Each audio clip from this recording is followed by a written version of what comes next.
Hello students, today we are going to start a very important topic of electrochemistry, that is the corrosion.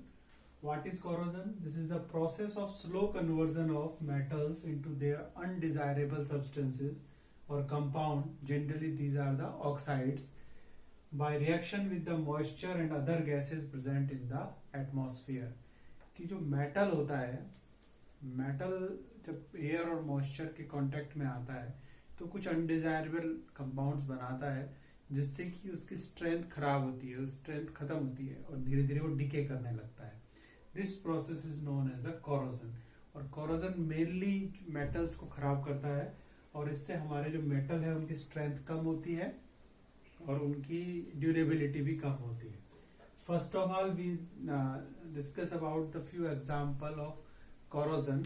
Number one is rusting of iron. This is well known example of the corrosion, that is the rusting of iron. When iron come in contact with the moisture and air, it will convert into the brown color substance, that is hydrated ferric oxide, Fe2O3XH2O. This is brown color, brown colored. This is called rusting of iron. इससे क्या है कि blister जैसे बन जाते हैं और layer की फॉर्म में आयरन सरफेस से हटने लगता है जिससे उसकी स्ट्रेंथ खत्म हो जाती है. Second thing is the silver get tarnished. Silver है जिसको जनरली हम ज्वेलरी में यूज करते हैं, एयर के कांटेक्ट में आकर ग्रेइश हो जाती है. और ग्रेइश क्यों होती है? This is due to the formation of silver sulphide. ऐसा होता क्यों है? क्योंकि सिल्वर जो है एयर में प्रेजेंट हाइड्रोजन सल्फाइड से रिएक्ट करती है और सिल्वर सल्फाइड की एक लेयर, यानी एक जो ऊपर की सरफेस है मेटल पे, वहां पर एक कंपाउंड बनकर डिपॉजिट हो जाता है. Next is the copper and bronze developed green coating of the surface. Bronze और कॉपर पे हम देखते हैं कि ग्रीन कलर की कॉटिंग जमा हो जाती है, वो भी कोरोजन का एग्जाम्पल है. कॉपर के अंदर जो कॉटिंग जमा होती है वो होता है बेसिक कॉपर कार्बोनेट और इसका फॉर्मूला क्या है? CuCO3.CuOH का whole twice. Basic copper carbonate. इसकी वजह से ये ग्रीन कलर का होता है, ये कॉटिंग इस पे जम जाती है. इसका रीजन क्या है? देखिए, जब कॉपर कांटेक्ट में आएगा एयर के, एयर में क्या है? CO2 है, एयर में ऑक्सीजन है, एयर में वाटर है. ये तीनों चीजें मिलकर ये कंपाउंड बनाएगी जिसको हम बोलते हैं बेसिक कॉपर कार्बोनेट. तो ये सारे जो चीजें हैं, क्योंकि इसमें हो क्या रहा है, देखिए धीरे धीरे कॉपर का यूज कर रहे हैं तो कॉपर इसमें यूज होता जा रहा है और वो उसकी स्ट्रेंथ खत्म होती जाती है. अब बात ये आती है कि रस्टिंग जो कोरोजन है वो क्या है, कैसे डेवलप होता है, इसके बारे में अलग अलग थ्योरीज हैं.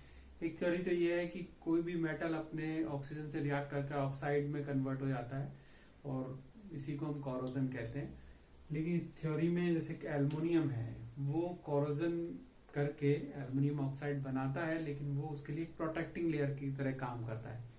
और बस लगभग हर मेटल में ऐसा होता है. जैसे मैग्नीशियम बर्निंग का एग्जाम्पल जो हम पढ़ते हैं कि उसको बर्न करने से पहले हमें उसको साफ करना पड़ता है. और साफ इसलिए करना पड़ता है क्योंकि हमारे वहां मैग्नीशियम ऑक्सीजन से रिएक्टर मैग्नीशियम ऑक्साइड की लेयर उस पर जम जाती है. तो उसको बर्न करने के लिए हमको सबसे पहले उसको साफ करना पड़ता है. तो ये एक वे है.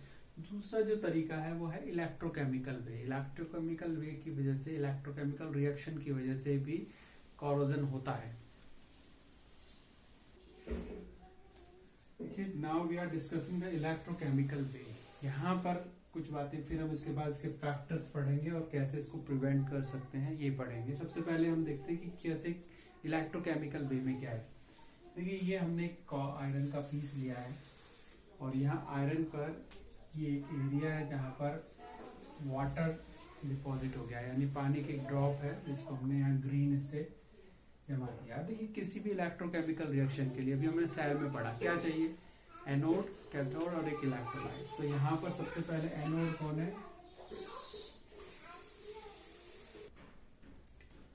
देखिए किसी भी एक इलेक्ट्रोकेमिकल का मतलब कि यहाँ इलेक्ट्रोकेमिकल सेल का फॉर्मेशन होता है जिसकी वजह से रस्टिंग होती है।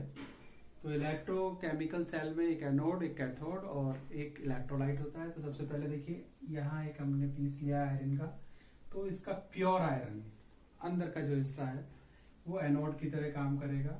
और प्योर, जब भी हम एक ही मेटल का बनाते हैं तो प्योर और इम्प्योर, तो ये प्योर एनोड का काम करेगा। और ये कैथोड जो रिएक्शन है वो इम्प्योर सरफेस पे हमारे हो रही है। और इलेक्ट्रोलाइट जो है वो वाटर है, इसके अंदर ऑक्सीजन और कार्बन डाइऑक्साइड इस तरह की गैसें डिसॉल्व हैं। तो देखिए सबसे पहले हम देखते हैं एनोड पे क्या होगा। एनोड पे सबको पता है कि ऑक्सीडेशन होता है। तो iron is oxidise into Fe+2 ion, it is oxidise to Fe+2 ion और रिलीज 2 इलेक्ट्रॉन। देखिए इसके लिए इलेक्ट्रॉन रिडक्शन पोटेंशियल जो है उसकी वैल्यू है -0.44। इसका मतलब ये इजीली ऑक्सीडाइज हो सकता है। Negative value of reduction potential shows it is easily oxidise. At the देखो कैथोड पर देखते हैं, यहाँ सरफेस पर क्या, कैथोड मतलब जो सरफेस वाला आयरन है that behave like a cathode. तो कैथोड पे क्या है, यहाँ वाटर है और वाटर है, साथ में एटमॉस्फेयर के अंदर गैसेस हैं जैसे कार्बन डाइऑक्साइड, जैसे कि ऑक्सीजन। तो वाटर CO2 से रिएक्ट कर कर बनाएगा H2CO3। H2CO3 एक एसिड है, कार्बोनिक एसिड। जब ये H2CO3 एसिड है तो क्या करेगा, ये H+ रिलीज करेगा और ये बनाएगा। और साथ ही साथ वाटर है वो भी H+ रिलीज करेगा, क्योंकि जब उसको एसिडिक मीडियम मिलेगा तो यहाँ पर इसका मतलब H+ की अवेलेबिलिटी रहेगी। ये जो H+ है, जो एसिडिक हाइड्रोजन है, ये क्या करेगी कि इस इलेक्ट्रोलाइट के अंदर जो ऑक्सीजन प्रेजेंट है उसको रिड्यूस कर देगी, उसको रिड्यूस करेगी और किसका फॉर्मेशन करेगी, वाटर का फॉर्मेशन करेगी। तो कैथोड पर रिडक्शन ऑफ ऑक्सीजन हो गया और एनोड पर हो गया ऑक्सीडेशन ऑफ आयरन। दो रिएक्शन हो गई। अब क्या होने वाला है, देखिए यहाँ पर ऑक्सीडेशन के रिजल्ट से Iron+2 बना और 2 इलेक्ट्रॉन, और यहाँ पर वाटर का फॉर्मेशन हुआ। अब देखिए वाटर का फॉर्मेशन, ये जो 2 इलेक्ट्रॉन्स रिलीज किए थे यही ऑक्सीजन के रिडक्शन में एक यूज हुए। ऑक्सीजन के हाइड्रोजन जो सरफेस पर अवेलेबल था, हाइड्रोजन जो सरफेस पर बना था, और जो इलेक्ट्रॉन है वो मिलकर ऑक्सीजन को रिड्यूस कर रहे हैं और रिड्यूस करके क्या बना रहे हैं, वाटर। और दूसरा जो Fe+2 आयन जो बना था वो यहाँ से ट्रेवल कर कर कहाँ पहुंच गया है, इलेक्ट्रोलाइट पे पहुंच गया, यानी वाटर में पहुंच गया है। तो यहाँ पर Fe+2 हो गया प्लस डिसॉल्व ऑक्सीजन यहाँ पर अवेलेबल है और वाटर अवेलेबल है। अब ये क्या करेंगे, देखिए अब हम ओवरऑल रिएक्शन को देखते हैं कि Fe दोनों रिएक्शन को, दिस रिएक्शन दिस रिएक्शन, इन दोनों को हम ऐड करेंगे। यहाँ देखिए इसका रिडक्शन पोटेंशियल पॉजिटिव आ रहा है, इसका मतलब ये इजीली रिड्यूस्ड होगा। तो एक सेल का सेटअप हो गया, एक सेल बन गया है। और सेल को हम कैसे रिप्रेजेंट करते हैं, देखिए सेल यानी इलेक्ट्रोकेमिकल रिएक्शन हो, सेल अपना काम करे, उसके लिए हम पढ़ के आए कि पॉजिटिव होना चाहिए। EMF of cell should be positive होना चाहिए। E cell is equal to E cathode minus E anode, ये होना चाहिए। इसके लिए हम पहले से पढ़ के आए हैं। अब देखिए कैथोड की क्या वैल्यू है, कैथोड ये है, इसकी वैल्यू आ रही है पॉजिटिव 1.23 वोल्ट और माइनस उसकी वैल्यू आ रही है -0.44। तो ये प्लस हो जाएगा 1.23 प्लस 0.44, तो इसकी वैल्यू आ गई 1.67 वोल्ट, यानी this is a positive value. इसका मतलब ये रिएक्शन बहुत इजीली होगी और लगातार आयरन ऑक्सीडाइज होता रहेगा और Iron+2 में कन्वर्ट होएगा। अब ये जो आयरन है, Iron+2 जो बना, वो यहाँ से ट्रांसफर होकर इलेक्ट्रोलाइट में पहुंच गया क्योंकि वाटर है। और Iron+2 react with the oxygen, which oxygen, oxygen present in the electrolyte. तो ये ऑक्सीजन से रिएक्ट करेगा और वाटर तो वहां है ही, and it will convert into the Fe2O3, यानी Fe+2 से ये Fe+3 में कन्वर्ट होगा और 3 में कन्वर्ट होके बनाएगा Fe2O3, फेरिक ऑक्साइड बना लेगा ये। और जब ये फेरिक ऑक्साइड जो है हमारा बना है Fe2O3, और इसका वाटर अवेलेबल है हमारे पास, उससे रिएक्ट कर हाइड्रेटेड सॉल्ट बनाएगा और this is called rust. It will convert into the hydrated salt, this is called rust. ये डार्क, दिस इज रस्ट. फिर से एक बार देख लिए कि आयरन +2 इधर गया, ऑक्सीजन से रिएक्ट किया और वाटर यहाँ प्रेजेंट है, तो Fe2O3. Fe2O3 वाटर से फिर रिएक्ट करेगा और हाइड्रेटेड साल्ट बनाएगा, this is called rust. Now this way the rusting of iron takes place and we can explain it in a electrochemical way. ये बहुत इंपॉर्टेंट है, ये पूछा जाता है. That's why this portion is covered in the electrochemistry, क्योंकि यहाँ पर भी इलेक्ट्रोकेमिकल रिएक्शन, इलेक्ट्रोकेमिस्ट्री इन्वॉल्व है. This is the application. अब बात आती है कि कोरोजन जो होता है वो किन बातों पे डिपेंड करता है और कैसे हम इससे बच सकते हैं. क्योंकि जब हम देखते हैं तो कोरोजन के फायदे कम और नुकसान ज्यादा होता है. इससे मेटल की स्ट्रेंथ खराब होती है, वो खराब हो जाता है, उसका कलर खराब हो जाता है, लस्टर खराब हो जाता है. तो उससे बचा कैसे जा सकता है. एक एल्युमिनियम के केस में कोरोजन बेनिफिटेड होता है, क्योंकि वहां पर एल्युमिनियम ऑक्साइड की कोरोजन की वजह से लेयर चढ़ती है, जिससे कि उसकी रिएक्टिविटी कम हो जाती है, जिससे कि वो further. That's why we are using the aluminium foil to wrap the food material. तो factor of acting number 1, reactivity of the metal. देखिए यहाँ पर मेटल क्या हो रहा है, ऑक्सीडाइज हो रहा है. ऑक्सीडाइज का मतलब रिएक्टिविटी. रिएक्टिविटी सीरीज हमने इलेक्ट्रोकेमिकल सीरीज पढ़ी है कि जितना ज्यादा उसका ऑक्सीडेशन पोटेंशियल की वैल्यू ज्यादा होगी तो उतना ज्यादा उसमें ऑक्सीडाइज होने की प्रॉपर्टी ज्यादा होगी. तो अब आयरन से ज्यादा अगर हम जिंक रख दें तो उसका ज्यादा वो जल्दी से कोरोड होगा, ये वाली बात है. तो ज्यादा रिएक्टिव मेटल, इसका मतलब उसका ज्यादा कोरोजन होने वाला है. Number 2, the presence of the impurity. ये बहुत इंपॉर्टेंट पॉइंट है. देखिए बहुत सारे एग्जांपल हमें अपने घर में मिलेंगे. पुरानी साइकिल, पुरानी मोटरसाइकिल, कोई मेटल की बनी हुई चीज अभी तक सही है और नई जो चीज हम लाते हैं वो खराब हो रही है. उसकी वजह है कि प्योर इम्प्योरिटी. पहले जो चीजें आती थी वो प्योर होती थी. अब देखिए प्योरिटी और इम्प्योरिटी का मतलब क्या है. देखिए प्योरिटी होगी तभी यहाँ पर एक कैथोड डेवलप होगा. Impure iron behave like a cathode. अगर ये नहीं डेवलप होगा तो हमारा इलेक्ट्रोकेमिकल सेल भी डेवलप नहीं होगा, और इलेक्ट्रोकेमिकल सेल डेवलप नहीं होगा तो रस्ट का फॉर्मेशन भी नहीं हो पाएगा. तो it's depend on the impurity. Impurity है तो रस्टिंग फास्ट होगी या कोरोजन फास्ट होगा. इम्प्योरिटी नहीं है तो ये स्लो होगा या हम कह सकते हैं नहीं होगा. Next is air and moisture. The presence of air and moisture. Rusting of iron, अगर हम आयरन को वैक्यूम में रखते हैं तो इस पे रस्टिंग नहीं होगी, क्योंकि रस्टिंग के लिए वाटर अवेलेबल होना चाहिए, एयर अवेलेबल होनी चाहिए, उसमें gases, oxygen, carbon dioxide available होना चाहिए. या फिर अगर हम जैसे अगर मान लो हम यहाँ पे कोई एसिड डाल दे तो देखो H+ की प्रेजेंस में ये रिएक्शन हो रही है, यानी एसिडिक मीडियम में हो रही है. तो अगर आप एसिड के कांटेक्ट में रखोगे तो ये और फास्टर होगा. इसीलिए हम किसी भी मेटल के कंटेनर में किसी भी एसिड को स्टोर करके नहीं रखते हैं. एक तो इससे एसिड खराब होगा और दूसरा वो मेटल को भी खराब कर देगा. तो ये 3 फैक्टर थे जिससे पता चलता है कि वो कोरोजन को बढ़ाते हैं. अब बात ये है कि फैक्टर जो बढ़ा रहे हैं तो हम इनको बचा कैसे सकते हैं. देखिए बैरियर प्रोटेक्शन. तो सबसे पहली बात है कि हमें मेटल की सरफेस को कोई भी ऐसी चीज के कांटेक्ट यानी मॉइस्चर के, एयर के कांटेक्ट में नहीं लाना है जिससे कि उस पर कोरोजन की पॉसिबिलिटीज बने. तो इसको हम बोलते हैं बैरियर प्रोटेक्शन. तो इसके लिए क्या करते हैं कि जो सरफेस है उसके ऊपर हम पेंट कर देते हैं, उसको कवर कर देते हैं, या फिर उस पर ऑयल लगा देते हैं, ग्रीस लगा देते हैं, कोई भी ऐसा सब्सटेंस लगा देते हैं जिससे कि उसकी सरफेस कवर्ड हो जाए. इसको हम बोलते हैं बैरियर प्रोटेक्शन. नंबर यही वजह है कि जितनी भी मेटालिक चीजें होती है, मशीन्स होती हैं, उनमें हम ऑयल में डिप करके रखते हैं, ऑयल उस पर डालते रहते हैं या उस पर पेंट करके रखते हैं. नेक्स्ट है सैक्रिफाइशियल प्रोटेक्शन. सैक्रिफाइशियल प्रोटेक्शन का मतलब क्या है कि हमने पढ़ा कि ज्यादा रिएक्टिव मेटल होगा वो जल्दी से कोरोजन करेगा, ज्यादा फास्ट कोरोजन करेगा. तो यहाँ एक मेटल को बचाने के लिए हम दूसरे मेटल का सैक्रिफाइस करते हैं. जैसे आयरन का मान लो हमारे पास आयरन है और अगर हम इसको किसी दूसरे मेटल से कवर करते हैं, सपोज जिंक से हम जनरली करते हैं, this is known as the galvanisation. तो अगर हम देखें तो जिंक का रिएक्टिविटी आयरन से ज्यादा है, तो जिंक आसानी से हो जाएगा, यानी कोरोजन जिंक का होगा, आयरन का नहीं होगा। This process is known as galvanisation.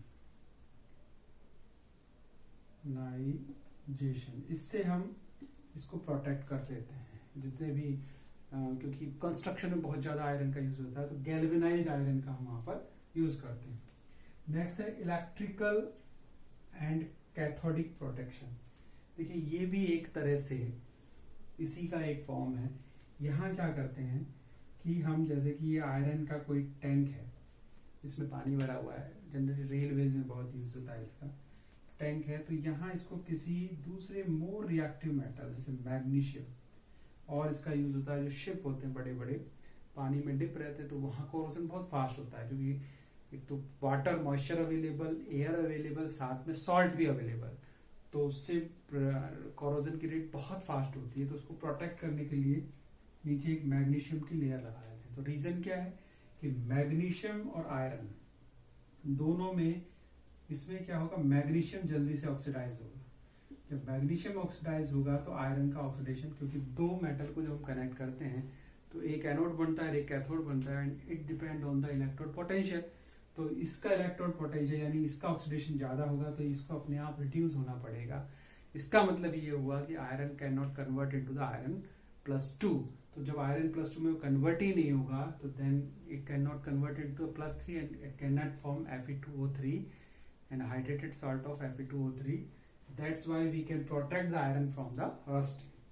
Next is anti-rusting solution. Anti-rusting solution, देखिए यहाँ हमको साफ दिख रहा है कि एसिडिक मीडियम में ज्यादा हो रही है, तो हम कोई अल्कलाइन सॉल्यूशन उस पर पॉलिश कर दें मेटल के आर्टिकल पर, तो हम इसको रोक सकते हैं, क्योंकि जो एसिड अवेलेबल होगा जो वाटर के डिकम्पोजिशन से या कार्बन डाइऑक्साइड वाटर के कंपोजिशन से जो एसिड बन रहा है उसको न्यूट्रलाइज कर देगा। न्यूट्रलाइज करेगा तो कैथोडिक रिएक्शन नहीं हो पाएगी, तो रिएक्शन नहीं होगी तो कोरोजन भी नहीं हो पाएगा। तो by this way we can protect it. हम इसके लिए आयरन फॉस्फेट का भी एक लेयर लगा देते हैं, जिससे भी इसको हम रोक सकते हैं। तो ये इंपॉर्टेंट टॉपिक है, काफी आसान भी है। इसको हम ये वाला पार्ट थोड़ा समझने का है, इसको हम आई होप आपको समझ में आया होगा, और ये बहुत इंपॉर्टेंट। देखिए एक और चीज मैं ऐड करना चाहूंगा इसमें, डेंट और बैंड। एक और फैक्टर हम यहाँ लिख सकते हैं, डेंट एंड बैंड। कोरोजन में ये फैक्टर भी बहुत इंपॉर्टेंट है। देखिए गाड़ियों में देखना स्मूथ होती है सरफेस, किसी भी मेटेलिक चीज की सरफेस स्मूथ बनाई जाती है और उसे पेंट किया जाता है। कभी कोई एक्सीडेंट हो जाता है तो इसमें डेंट्स आ जाते हैं, तो हम उसको तुरंत रिमूव कराते हैं। नहीं कराते हैं तो क्या होगा, एक डेंट बनने पर वहां पर एयर और मॉइस्चर रुकेगा तो यही एक सिचुएशन बन जाएगी बिल्कुल इस तरह। यानी एक इलेक्ट्रोकेमिकल सेल डेवलप होगा, कोरोजन सेल डेवलप होगा, और उस एरिया पर रस्टिंग ज्यादा होगी, और एक बार रस्टिंग स्टार्ट हो गई तो पूरे फिर एरिया को खराब कर देती। दूसरा बैंड का मतलब ऐसे किनारे जो होते हैं कि जब चीज को जोड़ के बनाया था तो यहाँ पर भी मॉइस्चर की और एयर की अवेलेबिलिटी ज्यादा होती है, तो वो फिर से एक इलेक्ट्रोकेमिकल सेल की तरह बिहेव करेगा। तो ऐसे डेंट और बैंड होने पर कोरोजन की रेट फास्टर होती है। अब एक हमारा लास्ट छोटी सी बात और करनी है, वो है हाइड्रोजन इकोनॉमी। देखिए हाइड्रोजन इकोनॉमी वो भी इलेक्ट्रोकेमिस्ट्री का एक बड़ा एप्लीकेशन है, जिसको हमने फ्यूल सेल में पढ़ा था। देखिए कोई भी हमें एनर्जी की रिक्वायरमेंट है, हमें इलेक्ट्रिसिटी की रिक्वायरमेंट है, लेकिन दिक्कत क्या आती है, जब भी हम चाहे हम इलेक्ट्रिसिटी प्रोड्यूस कर रहे हो, चाहे हम एनर्जी प्रोड्यूस कर रहे हो, कोई न कोई पॉल्यूटेंट जरूर डेवलप होता है, और वो पॉल्यूटेंट क्या है, वो हमारे एटमॉस्फेयर को खराब कर रहा है। तो फायदा हो रहा है, साथ साथ नुकसान भी हो रहा है। तो हमें ऐसे चीज की जरूरत है जो कि फायदा ही करे, नुकसान ना के बराबर करे। तो हाइड्रोजन एक ऐसा सोर्स बन के आया है जिससे कि हमारे दोनों काम हो जाते हैं और वो पॉल्यूशन भी क्रिएट नहीं करता है, जिसको हम बोलते हैं हाइड्रोजन इकोनॉमी। देखिए कैसे, हाइड्रोजन इकोनॉमी। अब देखिए इसमें कितना सिंपल है ये।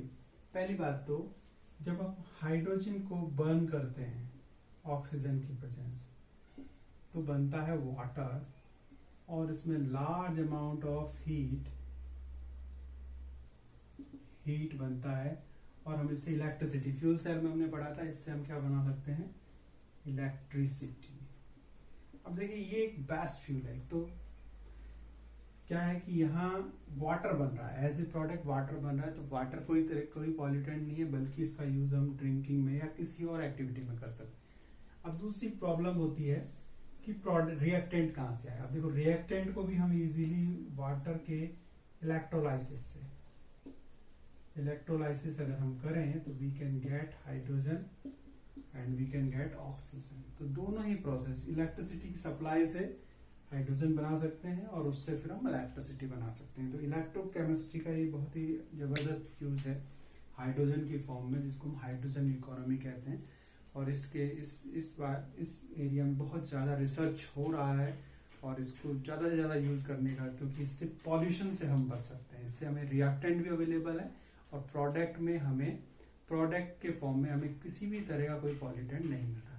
Thank you.